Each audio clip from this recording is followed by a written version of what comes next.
Il est 10 heures ici à Paris. Bonjour à toutes et tous et bienvenue dans Parlons-en, votre rendez-vous avec l'info qui prend son temps, dominé ce mardi par un titre, Israël qui dit avoir éliminé, je cite, la double menace existentielle du nucléaire et des missiles iraniens. L'État hébreu et l'Iran ont accepté la proposition de cessez-le-feu annoncée dans la nuit par Donald Trump. Le président américain veut croire à la fin de 12 jours de guerre au Moyen-Orient qui ont fait trembler la planète. Mais dans les faits, il y a eu des raids iraniens ces dernières minutes contre Israël.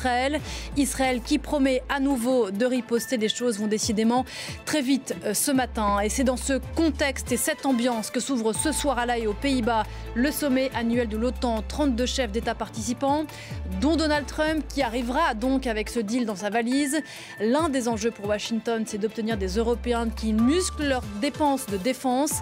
Des Européens, eux, qui voudraient bien éclaircir quelques différences stratégiques de taille. Malaise à l'OTAN, on en parle avec mes invités jusqu'à 10h45. Antoine Mariotti, François Chauvency et Pierre Razou. Bonjour messieurs, merci d'être là. On a beaucoup de choses à se dire, c'est Parlons-en et c'est parti.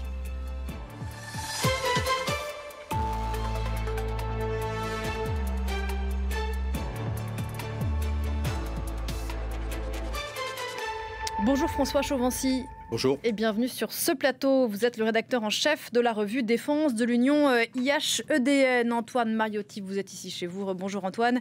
Bonjour, chroniqueur international ici à France 24, ancien correspondant de la rédaction à Jérusalem, entre autres choses. Et puis je salue Pierre Razou qui est avec nous à distance. Bonjour, merci beaucoup de participer à cette discussion. Bonjour. Vous êtes le directeur académique de la Fondation méditerranéenne d'études stratégiques. L'actualité de ce mardi, c'était donc jusqu'il y a quelques minutes cette réunion à La Haye aux Pays-Bas à partir de ce soir pour ce sommet de l'organisation du traité de l'Atlantique Nord, l'OTAN. Actualité que les dernières minutes sont venues percuter. Antoine, peut-être on va en dire un mot bien sûr avant d'entrer dans le vif du sujet de l'OTAN. Donald Trump arrivera à La Haye tout à l'heure avec ce qu'il pensait être un deal de paix dans ses valises, quoique on en a parlé largement avec vous sur le plateau toute l'heure dernière. L'Iran et Israël ont accepté un cessez-le-feu, mais il y a des raids iraniens ces dernières minutes. Oui, Donald Trump qui, dans un message sur son réseau social Truth Social ce matin, disait « Ça y est, le cessez-le-feu est en vigueur, merci de le respecter, s'il vous plaît ». Et qui d'ailleurs, selon ses conseillers, l'a envoyé 1 heure trop tard, parce que ce n'était même pas à la bonne heure, pour vous dire à quel point il était à cheval sur les choses. Et selon, il s'était respecté de 6 heures du matin, heure française, jusqu'à il y a environ un quart d'heure. Et les Israéliens affirment qu'il y a eu un tir de missile de la part de l'Iran vers le territoire israélien, avec des alertes qui ont retenti, et le ministère israélien de la Défense qui vient d'ordonner de riposter avec force, largement, sur Téhéran, la capitale. Donc on va voir, est-ce que ce n'est qu'un coup de semonce de chaque côté, ou est-ce que l'Iran va estimer que c'est Israël qui brise ce cessez-le-feu et va riposter? Donc on va voir. On peut imaginer qu'il y aura évidemment une pression américaine des deux côtés pour tenter de calmer le jeu et de sauver ce cessez-le-feu qui avait été conclu, même si tout le monde ne l'a pas annoncé avec le même timing. Donc il va falloir surveiller ça évidemment de très près dans les ne serait-ce que minutes qui suivent. D'ailleurs, on n'a aucune idée, à l'heure où l'on se parle, des circonstances dans lesquelles cet accord aurait été conclu entre Iran, Israël et donc les États-Unis. Pierre Razou, on le dit, les choses sont très fragiles à l'heure où l'on se parle. Est-ce que vous croyez que cette séquence, et l'on peut dire, de 12 jours de guerre est effectivement terminée ou sur le point de se terminer? Alors, je ne sais pas si elle est en train de se terminer, il faut rester très prudent, mais je voudrais attirer l'attention sur 2 points. D'abord, du côté des États-Unis, Donald Trump souhaite à tout prix un succès. Et pour lui, ce succès peut être soit diplomatique, soit militaire, soit par l'intimidation. Donc, jusqu'à présent, il essayait de négocier, il a fait des frappes ce week-end. Et pour lui, à la limite, contrairement à Benjamin Netanyahou et aux Israéliens qui veulent clairement le changement de régime en Iran, Trump peut très bien se satisfaire finalement d'un cessez-le-feu et d'un accord entre guillemets ou d'un succès diplomatique. Ensuite, du côté des Iraniens, la situation actuelle me rappelle énormément le printemps 1988, à la fin de la guerre Iran-Irak, où l'Iran et l'Irak s'étaient livrés une guerre absolument totale qui a été extrêmement meurtrière des deux côtés, et où l'Iran a mis les pouces, c'est-à-dire a arrêté parce qu'il était épuisé, battu, ruiné. Mais il lui fallait un narratif, il lui fallait un prétexte pour arrêter. À l'époque, en 1988, ça a été une grosse bataille aéronavale entre la marine américaine et les Iraniens, là aussi au large du détroit d'Ormuz, à l'issue de laquelle, à l'époque, c'était l'ayatollah Khomeini, a dit je bois la coupe de poison, c'est-à-dire j'endosse personnellement la responsabilité de l'échec de la guerre Iran-Irak, et parce que nous ne pouvons pas, parce que l'Iran peut faire la guerre à l'Irak, mais pas à l'Irak et aux États-Unis. Et aujourd'hui, on a l'ayatollah Khamenei, donc le guide suprême iranien, qui est lui aussi usé, vieilli et malade, qui voit bien que tout est en train de lui échapper et qui pourrait être tenté, ou à qui les gardiens de la révolution et les militaires pourraient lui dire il faut arrêter le combat, mais il faut un prétexte. Ce prétexte, c'était peut-être l'attaque américaine du week-end, du week-end passé, qui était finalement extrêmement calibrée, qui ne visait que le programme nucléaire, mais qui permet à l'Iran de dire on peut se battre contre Israël, mais on ne peut pas se battre contre les États-Unis. Donc chacun a à peu près sauvé la face. Les Iraniens ont fait une frappe très limitée sur la base aérienne américaine d'Al-Udeid au Qatar, en prévenant à la fois les Américains, les Qatariens, et on en était jusque-là, jusqu'à ce matin. Mais évidemment, on peut comprendre que le gouvernement israélien soit allé plus loin, puisque lui, ce qu'il souhaite, c'est clairement le changement de régime. Et donc, il faut être très prudent et il faut voir, il va falloir suivre ce qui se passe dans les prochaines heures. Voire minutes, Pierre Azou, parce qu'on le dit, effectivement, les choses vont extrêmement vite depuis quelques jours. François Chauvency, Pierre Azou disait à l'instant que chacun, Iranien, Israélien, ont sauvé la face. Et puis on viendra bien sûr au sujet qui nous préoccupe dans cette émission, à savoir le sommet de l'OTAN. Mais est-ce que chacun a sauvé la face véritablement ? Alors c'est difficile à dire. Je ne sais pas si l'objet est de sauver la face ou moins pour les Israéliens, parce qu'effectivement ils ont rempli une partie de leurs objectifs et pas forcément tout. En revanche, que l'Iran cherche à sauver la face, sans aucun doute. Maintenant on en vient de parler de ce missile unique apparemment qui a été envoyé.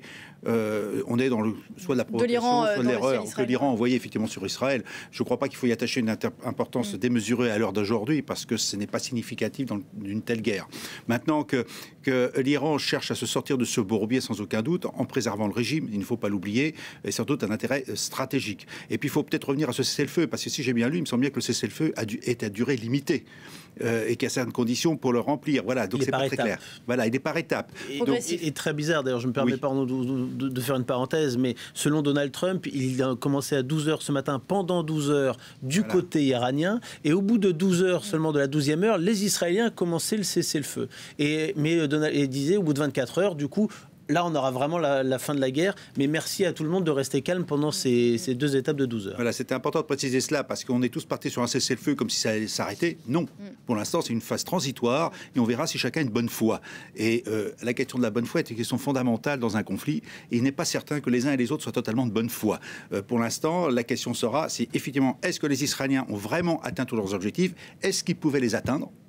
Parce que c'est peut-être aussi ça la question. Et de toute façon, du côté iranien, pour moi, l'Iran est défaite.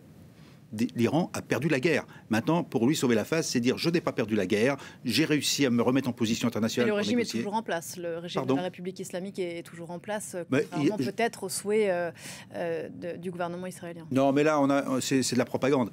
La propagande israélienne, non, pas vous, hein, bien sûr que non.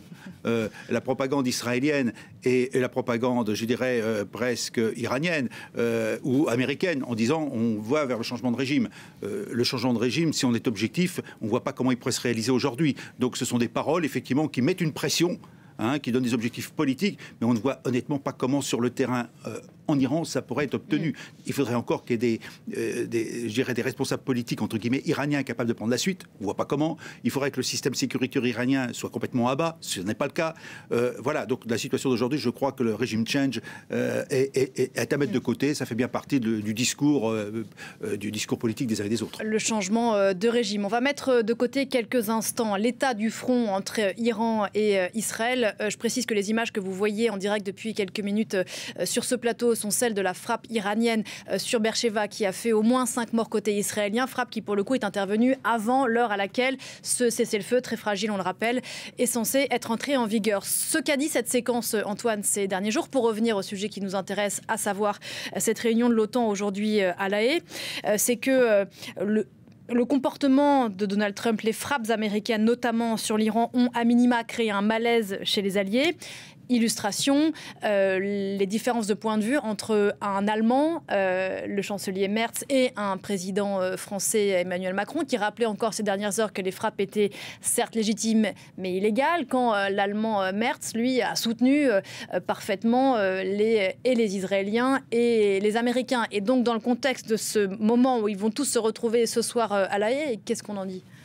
On en dit que oui, il y a des nuances, même si on voit bien que tout le monde s'est un petit peu rangé derrière le fait de ce que disait concrètement le chancelier allemand. Les Israéliens et après les Américains font le sale boulot à notre place. Ce sont les mots qu'il a employés. Parce que ce sont les mots qu'il a employés, évidemment, ce ne sont pas les miens. Parce que Emmanuel Macron, avec certains autres, est gêné sur le côté illégal. Il dit que c'est une violation du droit international, on ne peut pas le contester, mais en même temps, on partage l'objectif final. Donc, et d'ailleurs, c'est quand même pendant cette séquence-là qu'Emmanuel Macron, pour la première fois, a changé un peu de doctrine sur la question du nucléaire iranien, en disant que désormais, il fallait qu'il y ait un 0% d'enrichissement en Iran, ce qui n'était pas du tout la position de la France, ni ces derniers mois, ni au moment de l'accord sur le nucléaire iranien, qui, je le rappelle, permettait à l'Iran, qui est d'ailleurs signataire du traité de non-prolifération, donc qui a le droit d'enrichir de l'uranium à usage civil, donc à un pourcentage très faible. L'accord sur le nucléaire iranien leur permettait d'enrichir à 3,67%. Il s'est passé ce qui s'est passé, on peut détailler si vous voulez, qui fait que du coup, ils sont montés à 60%. Mais ils en avaient le droit et c'était la position française. Emmanuel Macron, ces derniers jours, pendant les frappes israéliennes, avant les frappes américaines, a dit et maintenant il faut qu'il y ait 0% d'enrichissement. Donc il a tout d'un coup eu presque la position israélienne et américaine de l'administration Trump sur ce sujet. Et c'était quand même assez intéressant de voir ce virage qui n'était pas forcément attendu.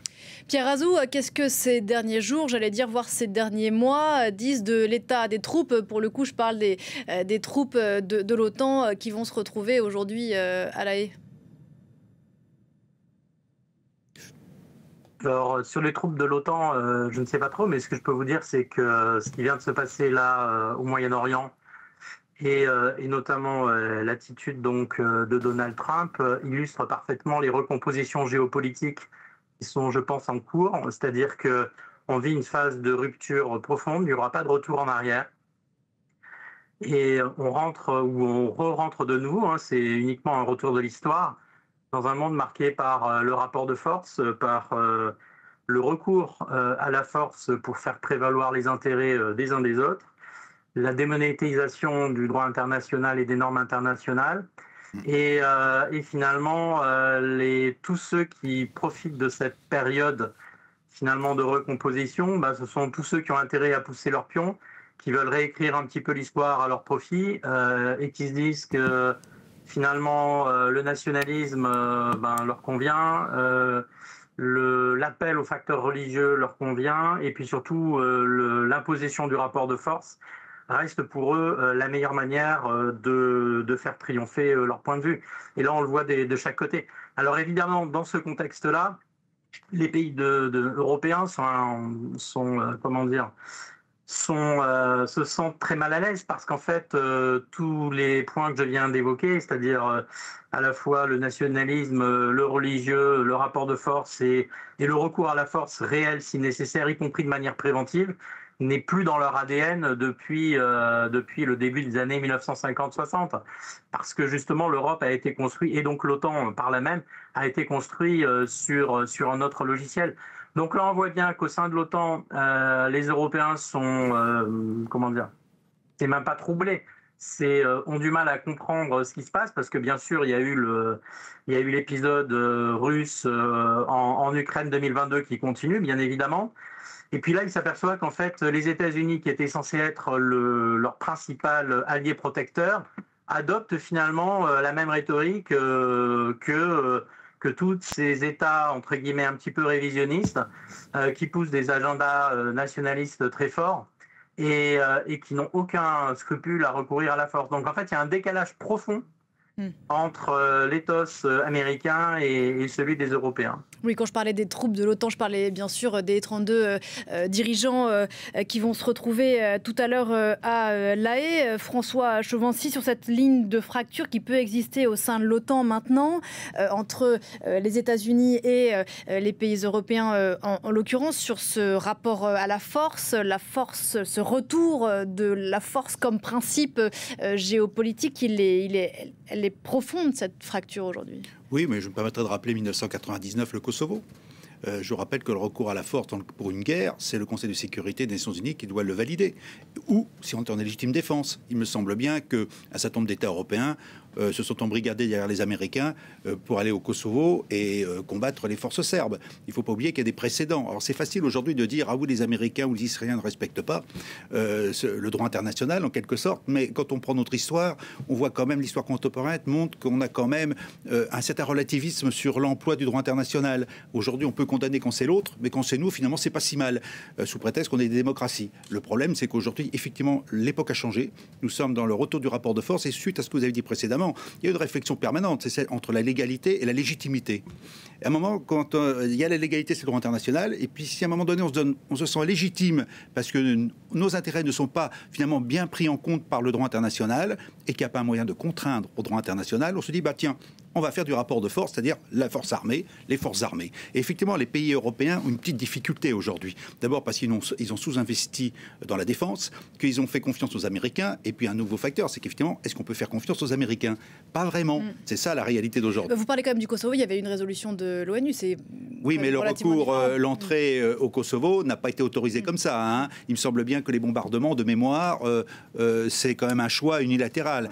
Ensuite, on peut parler de l'OTAN et de son élargissement.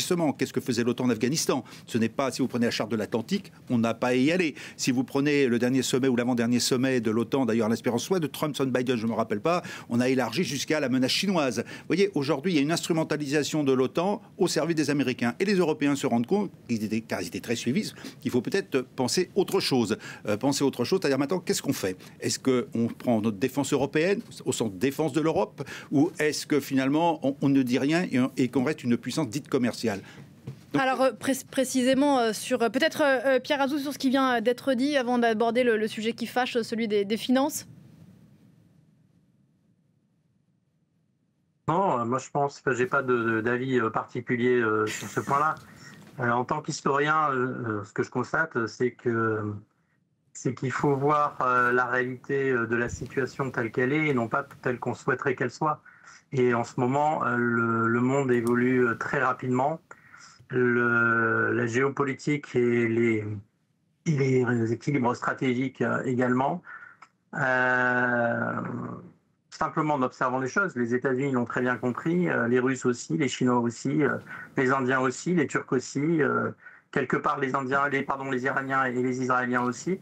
Donc chacun avance ses pions et finalement on a des acteurs, par exemple européens, qui ont toujours espoir de ramener, entre guillemets, à la maison les États-Unis, en tout cas de retourner sur une logique beaucoup plus confortable pour eux. Quand on regarde la manière dont les États-Unis sont en train d'évoluer, quand on regarde la durabilité potentielle de James Evans, le vice-président, qui est jeune, qui a, j'allais presque dire, l'avenir devant lui, il faut se préparer à une période longue où les États-Unis continueront à être sur cette ligne-là. Et on se souvient, Antoine, de la leçon que J.D. Vance avait fait aux Européens il y a quelques mois à Munich. Ils s'en souviennent, oui. Sur cette fracture béante aujourd'hui. Je rebondis du coup sur ce que vous disiez. C'est vrai qu'il y a ce débat avec la légitimité, et la légitimité qui est parfois vue avec des intérêts purement politiques nationaux, hein, d'ailleurs, parce qu'on peut parler de la légitimité de frapper aussi fort, aussi longtemps dans la bande de Gaza, par exemple, ou même d'ailleurs en Iran, parce que le discours de Benjamin Netanyahu au moment où il déclenche ses frappes en Iran est mot à mot le même, y compris dans les délais employés, que celui qu'il tenait il y a 10 ou 15 ans, et l'enrichissement à 60%, il existe depuis plus de 4 ans déjà. Donc on peut discuter de ça, je ne dis pas qu'il avait tort ou raison, mais il y a aussi un point, c'est c'est l'absence de conséquences lorsqu'on viole le droit international. Et ça, Benyamin Netanyahou le voit parfaitement. Et même quand il y a la Cour pénale internationale qui rentre un peu dans la danse, qui commence à mener des enquêtes, eh bien, ses propres juges sont sanctionnés par les États-Unis. C'est complètement ignoré par y compris des pays alliés, la Hongrie, par exemple, qui reçoit Benyamin Netanyahou en grande pompe pendant plusieurs jours. Donc, il y a aussi cette question-là. Je précise, d'un mandat d'arrêt pour crime de guerre commis. Et du coup, c'est très bien aussi que, bon, il y a beau avoir violation du droit international, il y a beau avoir les chancelleries occidentales qui vont couiner pendant quelques jours ou quelques semaines, il ne va pas se passer grand-chose derrière. Et ça, il le sait, il le voit au même titre d'ailleurs sur une échelle bien moins importante. Mais pour rester sur cette zone-là et pour donner un exemple concret, quand j'étais correspondant sur place, et c'était le cas bien avant et c'est toujours le cas, il y a régulièrement des constructions européennes. Par exemple, des petites écoles, des choses comme ça qui sont en Cisjordanie et qui sont détruites au bulldozer par l'armée israélienne en toute illégalité, en Cisjordanie, donc sur un territoire qui est occupé. Et vous avez systématiquement un communiqué du Quai d'Orsay qui dit « Ah, nous condamnons, etc. » Mais ils s'en fichent royalement. C'est-à-dire qu'ils regardent ça, les Israéliens, je ne sais même pas s'ils le lisent avant de le mettre à la poubelle. Et il n'y a pas de conséquences derrière, et il n'y a jamais eu de conséquences, y compris diplomatiques. Je ne parle même pas économiques ou militaires. Donc il y a une sorte d'impunité qui s'est aussi imposée un petit peu partout dans le monde sur ces questions-là, avec... Et c'est vu en tout cas du côté iranien, par exemple, une vision à deux vitesses du droit international. Parce que sur la bombe atomique, les Iraniens vous disent vous êtes bien gentils, mais Israël, vous les avez laissés avoir la bombe atomique en toute illégalité. Ils ne le reconnaissent pas, mais tout le monde sait qu'ils l'ont. C'est donc dans ce contexte que arrive tout à l'heure à La Haye Donald Trump pour parler d'argent. Lui veut parler d'argent. Pas sûr que les Européens nécessairement aient envie d'en parler ou alors de parler que de ça, mais on va d'abord aborder le sujet. Il souhaite donc que les Européens augmentent leur budget consacré à la défense à hauteur de 5% du PIB. Qu'est-ce que ça veut dire concrètement? On voit ça en images et on en reparle juste après.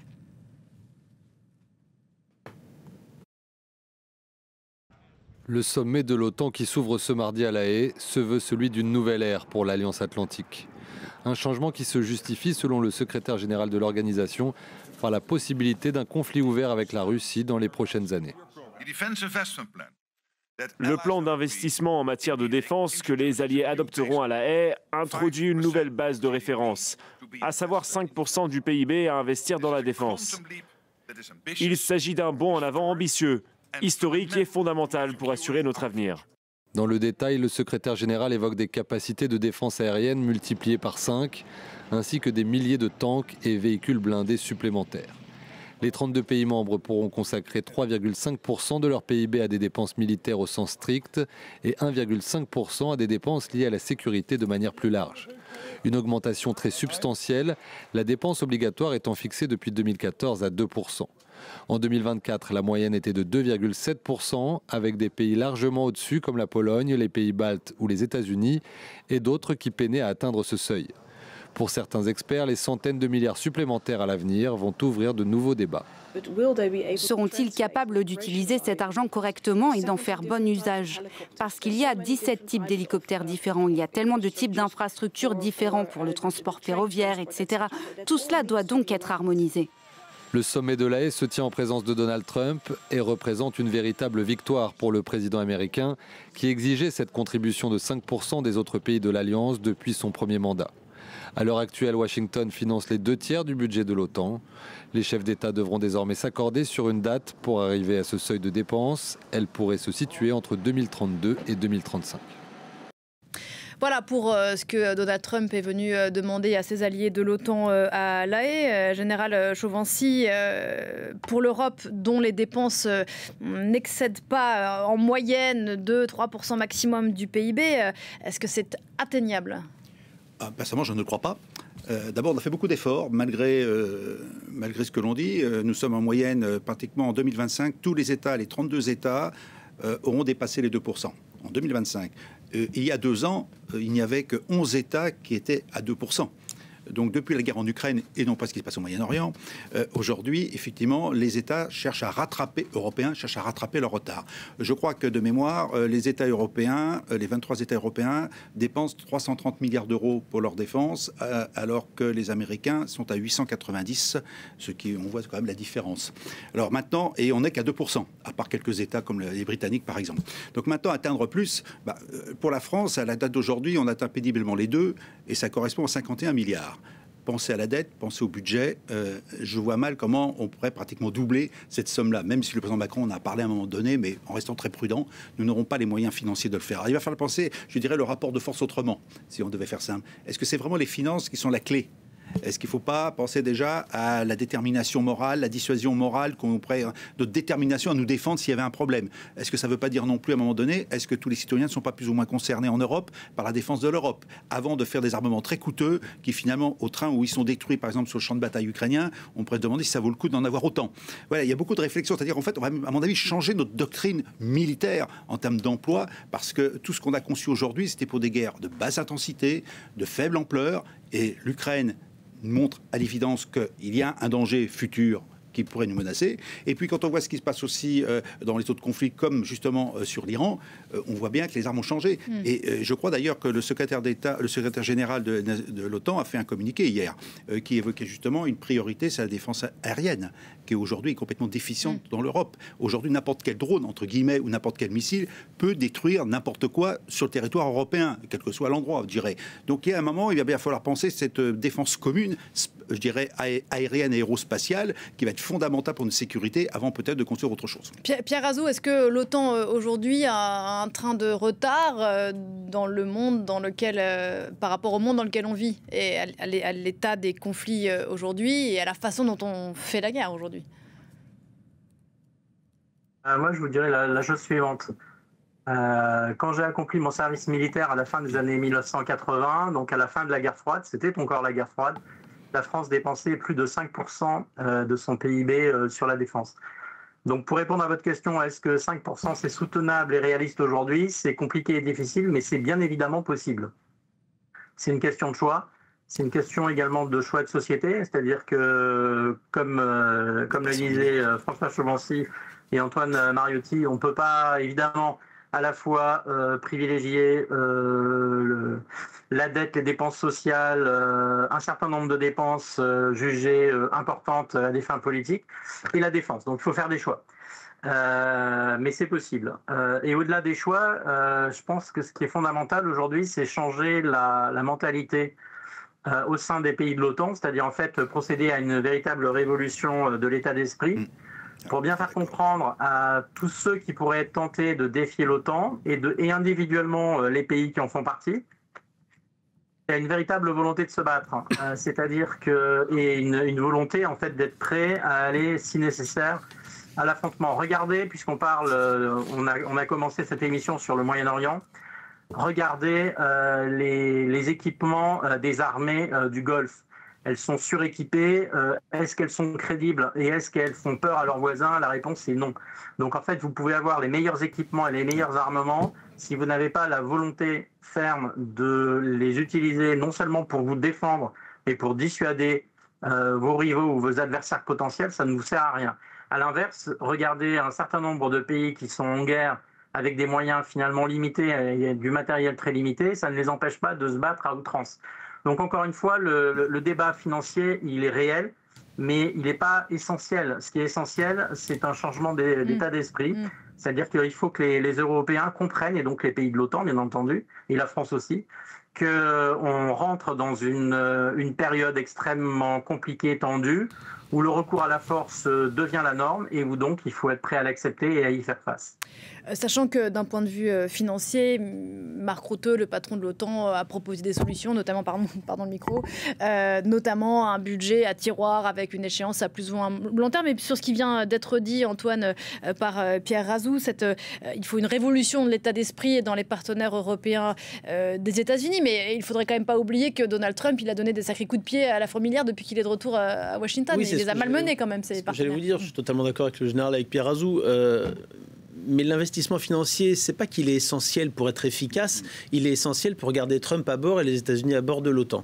Et ça, du coup, stratégiquement, on peut pas le mettre complètement de côté non plus, et c'est important. Après, il y a eu ces dernières années, je reviens un peu au côté mental, les Européens se sont pendant longtemps reposés un peu sur leur laurier, en déléguant un peu leur défense, notamment aux États-Unis, y compris en achat, et on s'est rendu compte, à la faveur de la guerre en Ukraine, comprennent que, tiens, on n'avait plus du tout d'autonomie stratégique, on n'avait plus du tout d'autonomie en termes de matériel militaire. Et donc là, il y a un effort et l'Union européenne est prête désormais à s'endetter, révolution, pour pouvoir justement acheter européen, en tout cas majoritairement européens. Donc par exemple la Suède qui veut acquérir des systèmes de défense anti-aérienne allemands alors qu'ils étaient avec des patriotes. Donc ce genre de choses pour dire ok, il faut qu'on fasse fonctionner notre économie, il faut aussi qu'on se réarme, c'est important parce qu'on donne beaucoup aux Ukrainiens, donc il ne faut pas non plus déshabiller Pierre pour habiller Paul, donc il faut aussi qu'on soit suffisamment solide en notre sein, d'autant que, comme l'ont dit plusieurs services de renseignement et que l'a redit Volodymyr Zelensky hier, ils estiment que la Russie, alors c'est vrai ou pas, on le verra bien, mais dans leurs estimations, que la Russie de Vladimir Poutine tentera de s'en prendre à un membre de l'OTAN dans les 5 ans pour tester, pour voir si l'OTAN est prêt à riposter ou pas. Est-ce que c'est vrai ou pas ?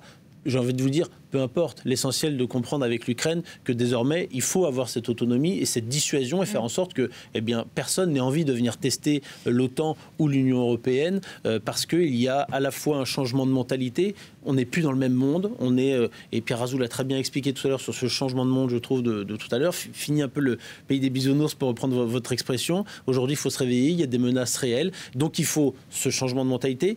Il a été amorcé, je pense qu'il est loin d'être au bout du chemin et il faut ce réveil du côté militaire. Mais là, on voit que par exemple, quand la France, qui pousse beaucoup pour ça, mais qui, moi ce qu'on me disait, j'étais à Bruxelles il n'y a pas longtemps, à parler à beaucoup de responsables, ils me disaient bon, c'est pas que les Français ils ont tort, mais ils ont du mal à faire un peu de la diplomatie auprès de leurs partenaires européens pour comprendre qu'il faut acheter européen. Ils sont un peu à imposer les choses, bon c'est comme ça, c'est évident. Et donc il y a encore beaucoup de chemin à faire à ces différents niveaux. L'OTAN traverse quand même, Général Chauvency, depuis le retour de Donald Trump, une forme de crise de confiance. On se souvient des propos de Donald Trump, c'était au mois de mars, je crois. Il disait, en gros, les membres de l'OTAN sont nos amis, mais si nous, demain, les États-Unis, nous avions un problème et que nous leur demandions de l'aide, je ne suis pas sûr qu'ils viendraient nous aider. Ça dit quand même quelque chose. Oui, alors rappelons quand même le 11 septembre où les Européens de l'OTAN ont proposé leur aide et que les Américains ont refusé. Bon, donc ça ne veut pas dire qu'on n'irait pas aider les États-Unis. Bon, mais Donald Trump est toujours un peu excessif dans ses paroles. Bien sûr. On s'en est aperçu. Voilà. Non, mais maintenant, je crois surtout que l'OTAN y est allé juste après quand même en Afghanistan. Oui, mais bien après. Mais le jour J, ils ont dit on n'a pas besoin de vous. Oui, mais je rappellerai quand même que l'Afghanistan n'est pas dans la charte de l'Atlantique, donc on est passé en dehors de notre zone d'action. Donc il y a quand même une instrumentalisation de l'outil. Voilà. Donc maintenant, oui, mais Trump a été, comme vous l'avez dit tout à l'heure, d'abord il a mis un coup de pied dans la fourmilière nécessaire, c'est-à-dire que en gros payer plus et je veux que mon argent me revienne sous la forme d'équipements à acheter. Très bien. Ensuite, ça a contraint quand même les Européens à réfléchir sur leur place. Notons quand même que le 7 juin dernier, le nouveau chef d'état-major opérationnel de l'OTAN américain a été désigné par Donald Trump. Donc on n'a pas dit du jour au lendemain du côté américain, on arrête tout. Et puis en plus, les Américains ont besoin quand même que le continent européen soit protégé pour éviter d'avoir un autre front qui pourrait les engager. Et comment mieux protéger le continent européen, sauf en demandant aux Européens d'assurer cette sécurité, au moins dans leur grande majorité. Et ça n'avait pas été fait jusqu'à présent. On s'est reposé sur les Américains, c'est tellement facile. Les Américains payent, les Américains décident, et puis nous, on se soumet. Sauf la France, qui a toujours fait un peu cavalier seul, ce qu'on a beaucoup reproché, justement. Mais peu importe. Alors voilà où on en est aujourd'hui. Donc maintenant, qu'est-ce qui va changer ? Alors effectivement, les Européens ont très peur de cette venue de Donald Trump, qui commence à leur remettre un oukase, pour leur dire, maintenant vous allez encore payer plus. Bon, maintenant, on revient à ce qu'a dit monsieur là, je ne suis pas tout à fait d'accord avec Pierre Azou. Je vois mal comment on pourra payer 5% du budget, tel que c'est pas évoqué au sein de l'OTAN. 5% du PIB, 5% du PIB pour la défense, qui va pouvoir faire honnêtement, maintenant que dans le temps, peut-être. Et pour revenir à la menace que vous avez évoquée il y a quelques instants, effectivement, on a une menace à 3 à 5 ans. Ça veut dire qu'en 3 à 5 ans, nous devons aller suffisamment vite pour être complètement dissuasifs contre toute agression. Et je pense que c'est ça le travail qui est en cours. Et que l'objectif aujourd'hui, c'est de permettre que pendant ces 3 à 5 ans, on n'ait pas de menaces supplémentaires et qu'on construise cette crédibilité concrète, non pas uniquement en communiqué de presse, ni en grands principes qu'on mettrait devant, et qu'on soit prêt à dire nous sommes prêts à empêcher toute agression contre un des pays de l'OTAN. On est quand même, Pierre Azou, sur un Donald Trump qui a des visées impérialistes sur d'autres membres de l'OTAN, notamment le Canada Canada et le Danemark via son territoire du Groenland. Sauf erreur, hein, oui, c'est ça. On a quand même un Donald Trump qui a un positionnement vis-à-vis de la Russie qui n'est pas franchement celui de ses alliés européens. Est-ce que là, on n'est pas en train de parler finances en se cachant derrière son petit doigt? Il y a quand même des définitions de la menace ou des intérêts des uns et des autres qui sont assez divergents, pour ne pas dire contradictoires. Si, complètement. C'est-à-dire qu'en focalisant sur les finances, on met de côté les sujets qui fâchent et les vrais sujets. C'est un moyen finalement de maintenir le dialogue avec les États-Unis sans mettre les pieds dans le plat et leur dire voilà, en fait, aujourd'hui, les vrais sujets, c'est ça, ça et ça. Notamment, en effet, le Canada et le Danemark. Je voudrais aussi faire remarquer plusieurs choses.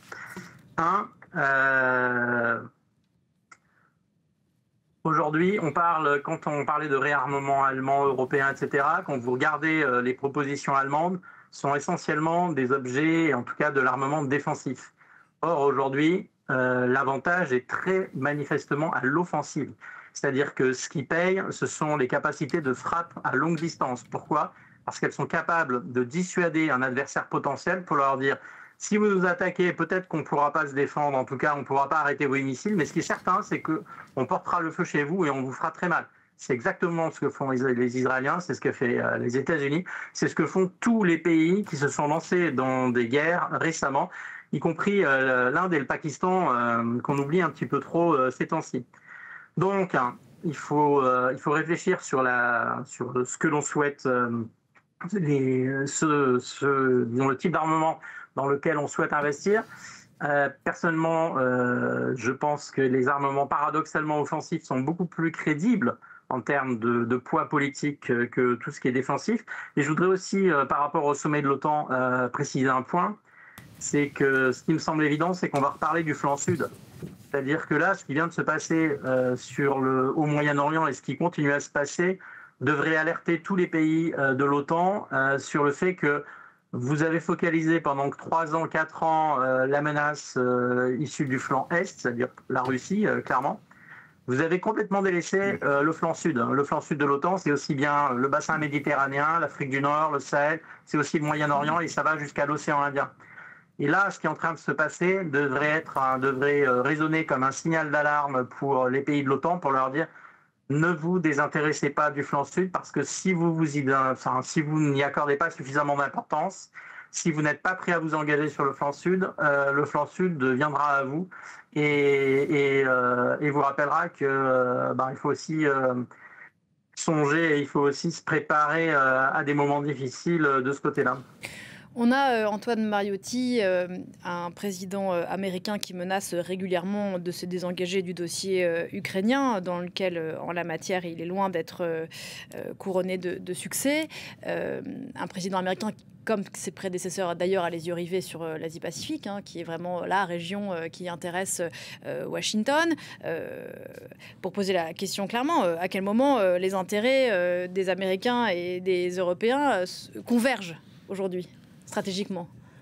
Et ce faisant, comment est-ce qu'on peut se retrouver autour d'une même table, parler des mêmes sujets? Elles peuvent converger quand il y a une urgence, mais c'est vrai que, pour me dire du coup sur ce que dit Pierre Azou, on a tendance à être un peu monotache et à se concentrer quand il y a une urgence sur quelque chose, comme quand on s'est concentré pendant 2 décennies sur la lutte contre la terreur, l'Afghanistan, l'Irak, en oubliant un peu tout le reste. Et puis tout d'un coup, Barack Obama arrive et dit non, le focus c'est l'Asie, c'est la Chine, très bien. Et au final, il a été un peu rattrapé par le reste, parce que le monde, c'est plusieurs fronts en même temps, c'est plusieurs choses. Alors des fronts qui ne sont pas forcément militaires, qui peuvent être des diplomatiques militaires ou autres. Et moi qui ai beaucoup travaillé sur la CIA par exemple, c'était exactement ça, parce que ça suivait les directions politiques de la Maison Blanche. Et à un moment donné, ils étaient complètement concentrés sur, j'ai envie de dire, le paramilitaire, et au détriment de leur tâche de service de renseignement. Et au niveau de l'OTAN, au niveau des dirigeants, je pense que c'est un peu pareil. Et c'est vrai qu'on a tendance à se concentrer là sur l'Ukraine, tout d'un coup sur le Moyen-Orient, et ça suit d'ailleurs aussi l'attention médiatique, qui est la même que l'attention politique. Il y a des moments où on oublie. La Syrie, on a oublié pendant des années, jusqu'au moment où Bachar al-Assad tombe, parce qu'il y a une poussée soudaine d'un groupe qui n'avait jamais disparu, et sur cette chaîne, on en a quand même parlé assez régulièrement, mais on fait partie des rares médias à en avoir parlé. parler. Donc ce genre de choses, il faut en parler. Même Gaza, qui reste une actualité très chaude, on a tendance à, pendant 12 jours, complètement oublier, alors que vous avez des dizaines de personnes qui meurent chaque jour en allant chercher de l'aide humanitaire. Donc il y a vraiment cette question, et j'ai un peu l'esprit d'escalier, m'en voulez pas Pauline, mais je réponds à votre question de tout à l'heure, à laquelle je n'ai pas tout à fait répondu, mais sur les 5% de dépenses, parce que ça aussi, ça fait partie des discussions qui sont importantes, et aujourd'hui, on a du mal à atteindre les 2% en effet, et sur les 5%, ce qui a été... dans le premier mandat Trump avait mis les coups de pied dans la fourmilière en disant, vous êtes gentil, hein, mais tout le monde doit payer les 2%, et vous ne le faites pas. Et il avait raison factuellement. Alors, il l'a fait à la Trump, ça a un peu secoué tout le monde. Là, il voudrait qu'il y ait 5%. Le juste milieu qui a été manifestement trouvé, qui est censé être validé lors de ce sommet, c'est de dire, bon, ce sera 3,5% de dépenses purement de défense et 1,5% dans lequel on va englober plein de choses, y compris la cybersécurité ou autre, parce que ça, du coup, ce 1,5%, il est facilement atteignable. Donc ça va permettre de rapidement faire grimper un peu les chiffres, les pourcentages, même si pour l'Espagne par exemple qui traîne la patte, et pour la Belgique aussi qui a réclamé d'ailleurs des aménagements et une souplesse, et qui a dit bon, on l'a fait avec moins de tapage que l'Espagne, mais c'est essentiel, il faut qu'on trouve une souplesse parce que nous on n'a pas forcément ces capacités-là et donc évidemment la volonté. Est-ce qu'il n'y a pas un problème, général Chauvency, de rythme, de multirythme? On parle bien sûr de ce président Trump qui va à toute vitesse, de ce monde qui va à toute vitesse, pas nécessairement dans le sens du président américain, et un autant, pour rebondir sur ce que disait Antoine à l'instant, qui serait en réaction et pas suffisamment en projection. Oui, nous sommes réactifs parce qu'on a des préoccupations peut-être beaucoup plus continentales que mondiales.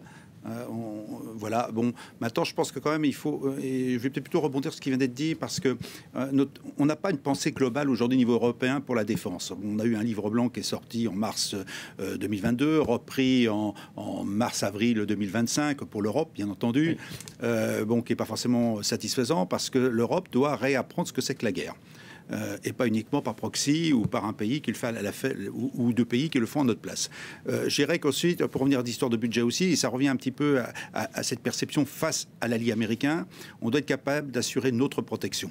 Notre protection, ça ne veut pas dire forcément faire la guerre, mais ça veut dire que le territoire doit être protégé, le territoire européen, les populations doivent être protégées, et ça couvre de multiples domaines. C'est une stratégie globale. Il n'y a pas que le militaire dedans. Donc même le cyber, l'espace, tout ça, ça rentre dedans. Donc il faut se réapproprier le monde de la défense et de la sécurité. D'abord, parce que si on est bien protégé, et si on en est bien conscient, déjà, on pourra être dissuasif. Et puis après, alors là, Pierre Azou, je trouve qu'il allait un peu loin dans la notion d'offensive, je suis d'accord avec lui, hein, mais avant de pousser nos États à faire de l'offensif, notamment dans les armements, il va quand même avoir quelques années de réappropriation de ce que c'est que la violence de l'État. Nous avons quand même largement combattu la violence sous toutes ses formes, et aujourd'hui on nous dit en gros, soyez plus violents pour être crédibles en gros. Ça va être un peu difficile. Voilà. Donc pour moi aujourd'hui, il y a cet enjeu qui est de reconstruire l'Europe, ou de la construire simplement, et pas uniquement d'en parler, Europe de la défense, ou défense du continent européen, parce que c'est vrai que là on a peut-être une focalisation sur Union européenne, OTAN. N'oublions pas qu'il y a d'autres États. La Grande-Bretagne, elle est dans l'OTAN, elle n'est pas dans l'Union européenne. Or c'est un acteur majeur de la sécurité en Europe. Donc il y a une grande réflexion à avoir, mais peut-être qu'il faut arrêter de trop réfléchir et de sortir des livres blancs, d'ailleurs dans l'urgence encore, et se dire, voilà, quels sont les enjeux de demain. Notre continent doit être sécurisé à ses frontières, et y compris, et là je suis d'accord, vers le flanc sud qui a été complètement négligé, sans doute pour des raisons diverses, mais en tout état de cause, l'Europe doit faire bloc. Et aujourd'hui, elle ne fait pas bloc. Et puis même dans le cas de l'OTAN, où il y a des divergences. Il y a quand même pro-américains qui existent, il y a ceux qui travaillent pour leur propre intérêt uniquement, et puis alors l'esprit global, on ne l'a pas. Donc il est temps peut-être de se mettre dans cette vision d'efficacité, pas uniquement de parole, de dire voilà, dans 5 ans, parce que je viens à ma date de 3 à 5 ans, est-ce que l'Europe sera capable de se défendre seule et éventuellement de faire plus? Et sur cette question de bloc, si je peux me permettre, on a l'impression que ce bloc, il n'est pas de l'Union européenne, mais qui est en train de se faire justement avec le Royaume-Uni, depuis l'arrivée de Keir Starmer, avec l'Allemagne un peu, depuis l'arrivée du chancelier Merz, qui est beaucoup plus, pas va-t-en-guerre, mais en tout cas proactif que ses prédécesseurs, et la France notamment, et quelques autres qui s'associent, notamment la Pologne par exemple, sur différents dossiers, y compris sur le Moyen-Orient d'ailleurs, parce qu'il y a eu des initiatives communes. En dépit, Pierre Azou, de tout ce qu'on a dit, il y a quand même un moment européen, alors provoqué, subi peut-être par le conflit ukrainien, mais effectivement un axe franco-allemand qui va mieux qu'il y a quelques mois, des Britanniques qui sont aussi très engagés auprès des Français, des Allemands, on peut parler aussi des Polonais. Il y a quand même malgré tout un moment européen là-dedans. Oui, je crois que le rapprochement en fait avec l'Allemagne et le Royaume-Uni, il ne faut pas oublier la Pologne et la Suède et l'Italie, qui sont des pays majeurs et sur lesquels on compte aussi, la France compte beaucoup. Mais pour terminer, ce sur quoi je voudrais insister, c'est vraiment le caractère d'urgence. C'est-à-dire que on peut se donner 3, 4, 5 ans pour améliorer les choses et pour sensibiliser nos concitoyens ou les citoyens européens à ce point-là. Je ne pense pas qu'on ait ce délai-là. Je pense que les événements sont en train de s'accélérer énormément et qu'on n'a pas ce délai. Donc en fait, il faut réagir très rapidement et il faut procéder à un changement de mentalité très rapidement. Et si on ne le fait pas, les événements, je pense, et je le crains, nous l'imposeront. Voilà, ce sera le mot de la fin qui n'est pas nécessairement très rassurant. Merci beaucoup Pierre Razou, directeur académique de la Fondation méditerranéenne d'études stratégiques, d'avoir participé à cette discussion à distance. Général François Chauvency, merci beaucoup. Vous êtes le rédacteur en chef de la revue Défense de l'Union IHEDN. Antoine Mariotti, on vous lit dans l'agence Histoire secrète de la CIA qui est sortie chez Talandier. Vous l'avez évoqué tout à l'heure et j'avais oublié de le faire. Excusez-moi. Vous étiez ici chez vous, bien sûr. Une émission à revoir en replay. Réécoutez en podcast. On se retrouve dans un quart d'heure. On va reprendre le fil, bien sûr, du front entre Iran et Israël, alors que le cessez-le-feu a été conclu il y a quelques heures et Israël qui annonce riposter à ce raid iranien ces dernières heures. Le détail à suivre depuis Jérusalem. À tout de suite.